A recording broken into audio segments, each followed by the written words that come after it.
Okay, good evening, students.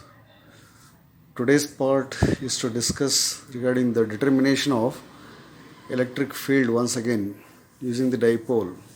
Therefore, here we have expression for electric field at a point on the equatorial line of the dipole.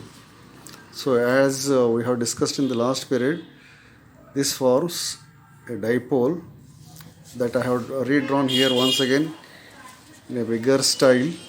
See, here we have a charge minus q at point A and another charge plus q at point B. The distance between them is 2a. This forms the dipole, and O is the midpoint and C is the point given, and C, the point C lies on the equatorial line. This is A to B, the line joining A to B is the axis of the dipole, and the line perpendicular to the axis is the equatorial line. And here is the point C. The point C is chosen on the equatorial line. Okay, this is the arrangement: a dipole and a point C on the equatorial line. So here, this is A. At A where you are having minus q charge, at B you are having plus q charge. This is the midpoint. O is the midpoint of A and B. Therefore, the distance between two charges, that is dipole length, is 2a. Since O is midpoint, therefore A to O is A and O to B is also A. This A plus A is 2a. And the distance between the point R and C is R. Distance between the point O and C is small r, we have taken. And then we have joined the line A to C, then B to C. We have constructed this triangle and we have taken this angle as theta. So, as in the last session, that is the determination of electric field along the axial line of the given dipole. Similarly, we have to find, that is, you are required to determine the electric field at point C, not as a whole, part by part. That is, once by taking the negative charge, next by taking the positive charge. Therefore, at this point you are required to determine the electric field because of the minus q charge. At the same point you are required to determine the electric field at C because of the plus charge. Okay, let us begin the derivations now. So, we know the basic relation, that is expression for electric field is equals to 1 by 4 pi epsilon naught into q divided by r square. This you should remember.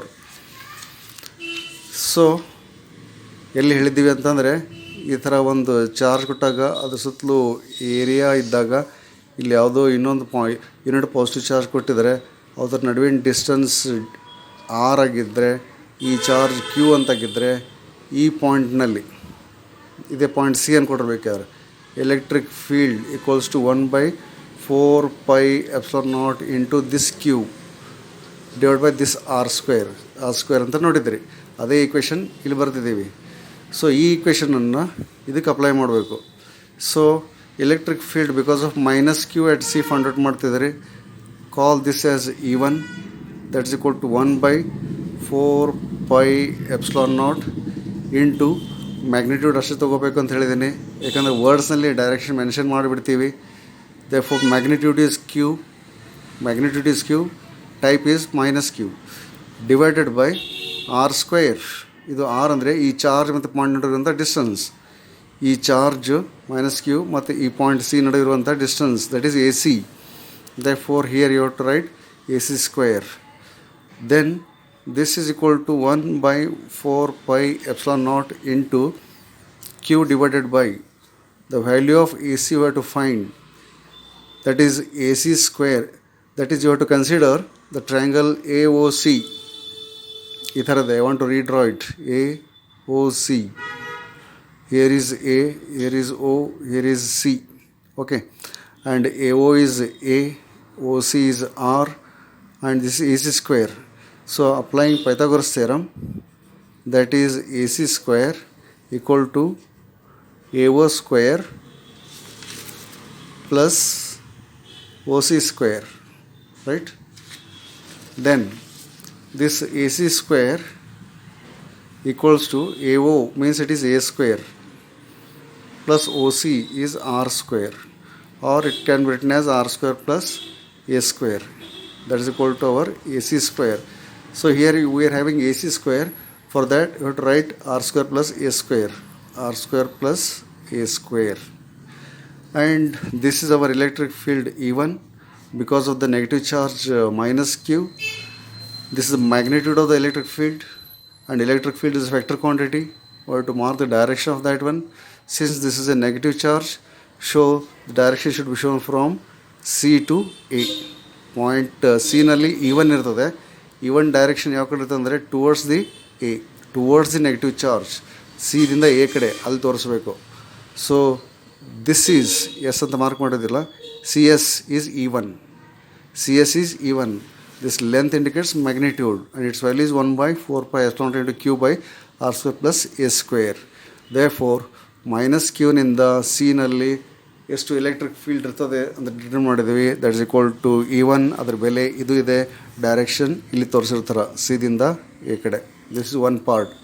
Similarly you are required to find the value of electric field because of the charge kept at B, that is plus Q. ಅದಕ್ಕೆ E2 ಅಂತ ಕರ್ಕೊಡ್ರಿ. So this E2 is equal to, once again ಇದೇ formula apply ಮಾಡಬೇಕು. 1 by 4 pi epsilon naught into the same charge Q divided by distance between charge and the point, that is BC square ಅಂತ ಬರೀಬೇಕಿಲ್ಲಿ, BC square. So this is equal to 1 by 4 pi epsilon naught into Q divided by, ಇವಾಗ ಈ triangle ತೊಗೋಬೇಕು, that is BCO or BOC ಈ ಥರ ಇರ್ತದೆ, right. BOC ಇದು ಮತ್ತೆ A ಅದೇ ಇಲ್ಲಿ, this A, this is R, BC square ಬೇಕು ನಮಗೆ. So BC square according to Pythagoras theorem it is once again R square plus A square ಆಗುತ್ತೆ. ದೇರ್ಫೋರ್ ಈ BC ಸ್ಕ್ವೇರ್ ಜಾಗದಾಗ R square plus A square ಇಲ್ಲಿ ಥರನೇ ಬರೀಬೇಕು. So ಇದು direction ಈ ಕಡೆ ಬರಿತೀನಿ. ದಿಸ್ ಈಸ್ ಅಲಾಂಗ್, ನೀವು ಕೇಳಿದ್ರೆ ಆಗಲಿ ಇದು ಪ್ಲಸ್ ಯಾಕೆ ತೊಗೊಂಡ್ರಿ ಮೈನಸ್ ಯಾಕೆ ತೊಗೊಂಡಿಲ್ಲ ಅಂಥೇಳಿ. ಸೊ ಅದಕ್ಕೆ ಇಲ್ಲಿ ಬರೀತದೆ ಇಟ್ ಈಸ್ ಅಲಾಂಗ್ ಸಿ. ಇಲ್ಲಿ ಡೈರೆಕ್ಷನ್ ಈ ಥರ ಬರೆದು ಬಿಟ್ಟರೆ ನೀವು ನೆಗೆಟಿವ್ ಸೈನ್ ಹಾಕಬೇಕಾಗಿಲ್ಲ. ಇದು ಪಾಸಿಟಿವ್ ಚಾರ್ಜ್ ಇರೋದ್ರಿಂದ ಈ ಪ್ಲಸ್ ಕ್ಯೂದು ಎಲೆಕ್ಟ್ರಿಕ್ ಫೀಲ್ಡ್ ಸಿನಲ್ಲಿ ಫೈಂಡ್ ಔಟ್ ಮಾಡಿದ್ರಿ, ಅದರ ಡೈರೆಕ್ಷನ್ ಇದು ಹೇಗೆ, ಇದು ಮೈನಸ್ ಇರೋದ್ರಿಂದ ಟುವರ್ಡ್ಸ್ ದಿ ಚಾರ್ಜ್ ತೋರಿಸ್ಬೇಕು, ಇದು ಪ್ಲಸ್ ಇರೋದ್ರಿಂದ ಅವೇ ಫ್ರಮ್ ದಿ ಚಾರ್ಜ್ ತೋರಿಸ್ಬೇಕು. ಸಿದಿಂದ ಕ್ಯೂ ಕಡೆ ಆ ಕಡೆ ತೋರಿಸಿದ್ರಿ. ದೇರ್ಫೋರ್ ಇದು ಸಿ ಟು ಕ್ಯೂ ಅನ್ನೋದು E2. Once again E2 magnitude ಇಷ್ಟು ಇರೋದ್ರಿಂದ ಅದು ಪ್ರಪೋರ್ಷನ್ ಆಗಿ ಲೆಂತ್ ಆಫ್ ದಟ್ ವೆಕ್ಟರ್ನ ತೋರಿಸಿದ್ದೀವಿ. Therefore this CS is E1, CQ is E2. E1 ಬೆಲೆ E2 ಬೆಲೆ ಇಲ್ಲಿ ಫೈಂಡ್ ಔಟ್ ಮಾಡಿದ್ರಿ. ಇವಾಗ ನಮಗೆ ಬೇಕಾಗಿರೋದು ಏನಂತಂದರೆ ಟೋಟಲ್ ಎಲೆಕ್ಟ್ರಿಕ್ ಫೀಲ್ಡ್. ಎರಡು ಚಾರ್ಜಿಂದಾಗಿ ಎರಡು ಎಲೆಕ್ಟ್ರಿಕ್ ಫೀಲ್ಡ್ ಏನೋ ಫೈಂಡ್ ಔಟ್ ಮಾಡಿದ್ರಿ. ನಮಗೆ ಟೋಟಲ್ ಎಲೆಕ್ಟ್ರಿಕ್ ಫೀಲ್ಡ್ ಬೇಕು, total electric field at point C. ಅವಾಗ ಏನು ಮಾಡಬೇಕು, we are having E1 and E2 they are independent, separate ಅದು. What is the total electric field ಅಂದಾಗ ಒನ್ಸ್ ಅಗೇನ್ ಎಕ್ಸೆಲ್ ಲೈನಲ್ಲಿ ಯಾವ ಥರ E2 ಮೈನಸ್ E1 ಅಂತ ಮಾಡಿದ್ವಲ್ಲ, ಇಲ್ಲಿ ಏನು ಮಾಡ್ಬೇಕಾಗ್ತದೆ. ಫಾರ್ ಎಕ್ಸಾಂಪಲ್ ಇಲ್ಲಿ E2 ಇದೆ, ಹೌದಾ. E2 ತೊಗೊಂಡಾಗ it is something like this. ಕೋಆರ್ಡಿನೇಟ್ನಲ್ಲಿ ಫಿಕ್ಸ್ ಮಾಡಿದರೆ this is Y coordinate, X coordinate, and this is your vector E2 and this is angle theta. ಇಲ್ಲಿ ಥೀಟಾ ಇದೆ, ಹೌದಾ. This is that angle theta ಇರೋದ್ರಿಂದ E2 value along X component ಎಷ್ಟಾಗುತ್ತಂದರೆ it is E2 cos theta ಆಗುತ್ತೆ. ಆಮೇಲೆ along the Y axis its value will be E2 sine theta, E2 sine theta ಆಗುತ್ತೆ. ಈ ಥರ ಈ ವೆಕ್ಟರ್ನ E2 ವೆಕ್ಟರ್ನ ರಿಸಾಲ್ವ್ ಮಾಡಿದಾಗ therefore we have written E2 cos theta and E2 sine theta ಅಂಥೇಳಿ. ಸಿಮಿಲರ್ಲಿ ಈ ವೆಕ್ಟರ್ E1 ಮತ್ತೆ ರಿಸಾಲ್ವ್ ಮಾಡಬೇಕು. ಸೊ ಅದು ಯಾವ ಕೋಆರ್ಡಿನೇಟ್ನಲ್ಲಿದೆ ಅಂದರೆ ಈ ಥರ ಇಲ್ಲಿ ಬರ್ತದೆ ನಿಮ್ಮದು. ದಿಸ್ ಇಸ್ E1, ಹೌದಾ. ಇಲ್ಲಿ ಬಂದಿಲ್ಲ E1, ಇದು Y ಕೋಆರ್ಡಿನೇಟ್, ಇದು X coordinate.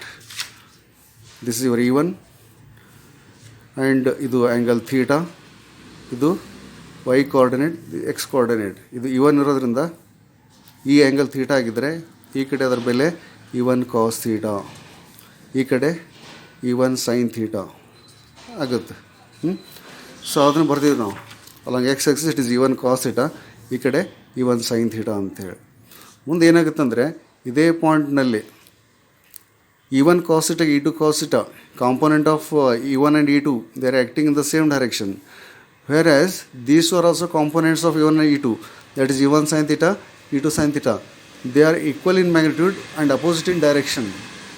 So acting at the same point, two vectors equal in magnitude, opposite in direction. Therefore, you have to cancel ಆಗಿಬಿಡ್ತದೆ. Total electric field at point C ಏನಿದ್ರು it is because of cos function, cos component or X component of E1 and E2 ಅಂತ ಹೇಳ್ಬೋದು. ಅದಕ್ಕೋಸ್ಕರ ನೀವು ಇದೆಲ್ಲ ಹಿಂಗೆ cancel ಆಗುತ್ತದೆ ಅದು ಇದು ಹೇಳಿದರೂ ಪರವಾಗಿಲ್ಲ, ಹೇಳದೇ ಇದ್ದರೂ ನೇರವಾಗಿ ಏನು ಬರಬೇಕು, E1 E2 ತೊಗೊಂಡಿರ್ತೀರಲ್ಲ, E1 and E2 ತೊಗೊಂಡಿರ್ತೀರಲ್ಲ ಅದರ X component E1 cos it ಆಗುತ್ತೆ, E2 X component E2 cos it ಆಗುತ್ತೆ ಅಂತ ಹೇಳಿಬಿಟ್ರೆ ನಿಮ್ಮ ಕೆಲಸ ಮುಗೀತು. Therefore resultant component, resultant electric vector, resultant electric field E equal to the sum of these two. ಇವೆರಡು find out ಮಾಡಿದ್ರಿ, E1 cos it and E2 cos it ಅಂತೇಳಿ ಅವೆರಡನ್ನ ಆ್ಯಡ್ ಮಾಡಬೇಕು. ದೇರ್ ಫಾರ್ ಇಲ್ಲಿ ಆ್ಯಡ್ ಮಾಡೋಣ ಅಂತ resultant electric field E equal to E1 cos theta plus E2 cos theta. ಇಲ್ಲಿ what are the values of E1 and E2 ಅಂತಂದರೆ ಇವೆರಡು ಚಾರ್ಜ್ದ ಮ್ಯಾಗ್ನಿಟ್ಯೂಡ್ ಸೇಮ್ ಇರೋದ್ರಿಂದ ಎಲೆಕ್ಟ್ರಿಕ್ ಫೀಲ್ಡ್ ಮ್ಯಾಗ್ನಿಟ್ಯೂಡ್ ಸೇಮೇ ಆಗಿರ್ತದೆ. Therefore E1 will be equal to E2 ಆಗಿರ್ತದೆ. E1 will be equal to E2 ಇರೋದ್ರಿಂದ so E1 E2 ಸಪ್ರೇಟಾಗಿ ಬರೆಯೋ ಅವಶ್ಯಕತೆ ಇಲ್ಲ ಇಲ್ಲಿ ನಮಗೆ. ಸೊ ಇಲ್ಲಿ E1 will be equal to E2, therefore it becomes 2E1 cos theta. Therefore E equal to E1 cos theta plus ಇದನ್ನು ಏನು ಮಾಡಬೇಕು, E2 ತೆಗೆದು E1 ಬರೆದು ಬಿಡಬೇಕು. E1 cos theta, so 2 times E1 cos theta, that is 2E1 cos theta, that is E equal to ಆಯಿತು. ಹೌದಾ? Next ಏನು ಮಾಡೋದು, 2 ಆ್ಯಸ್ ಇಟ್ ಈಸ್ ಬರೀರಿ. E1 ವ್ಯಾಲ್ಯೂ ಗುರುತದೆ ನಮಗೆ, ಹೌದಾ? That is E1 equal to 1/4π Q by R square plus A square ಅಂತೇಳಿ. Right the value of E1 multiplied by 4πε0 into Q divided by R square plus A square multiplied by cos theta ಅಂತಿದೆ.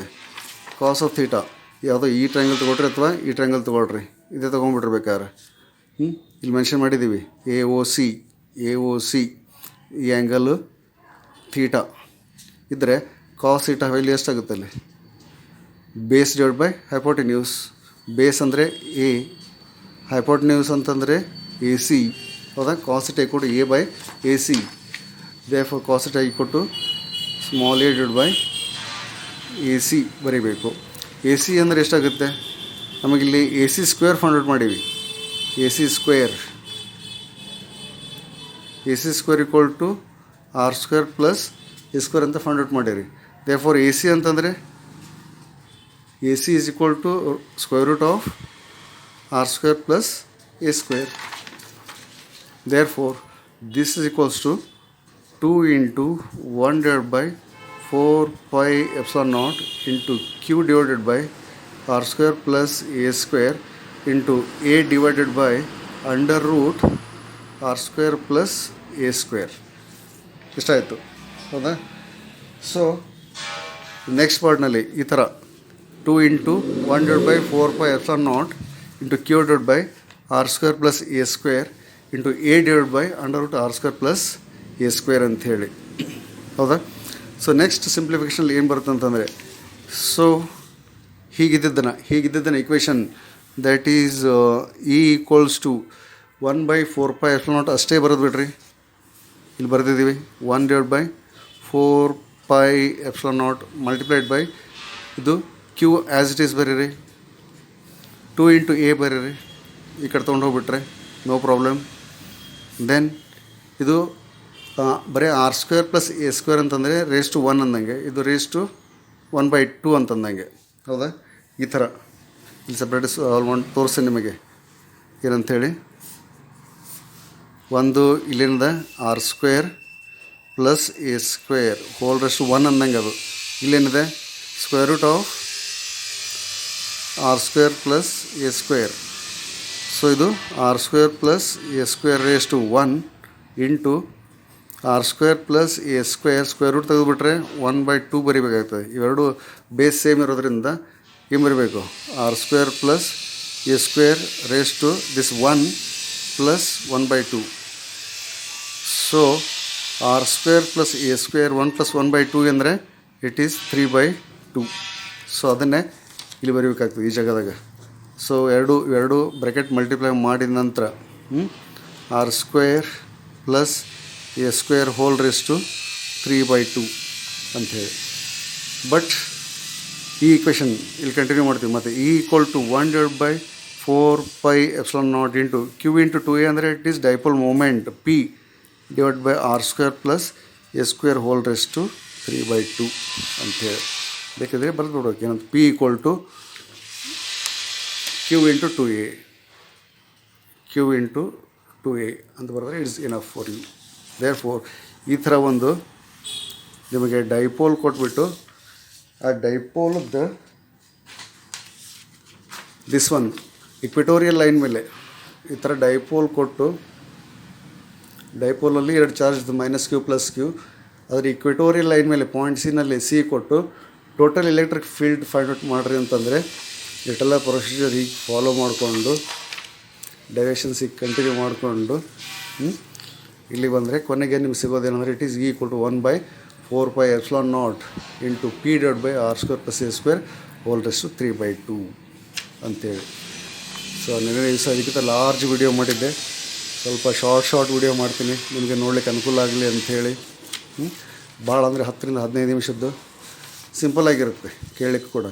So ಡೈರಿವೇಷನ್ ಉದ್ದ ಅನಿಸಿದ್ರು ಕೂಡ ಏನಿಲ್ಲ, ಈ figure ಹಾಕಬೇಕು. ಫಸ್ಟಿಗೆ ಫಿಗರ್ನ describe ಮಾಡಬೇಕು, ಫಿಗರ್ನ ಏನಿದೆ ಅಂಥೇಳಿ.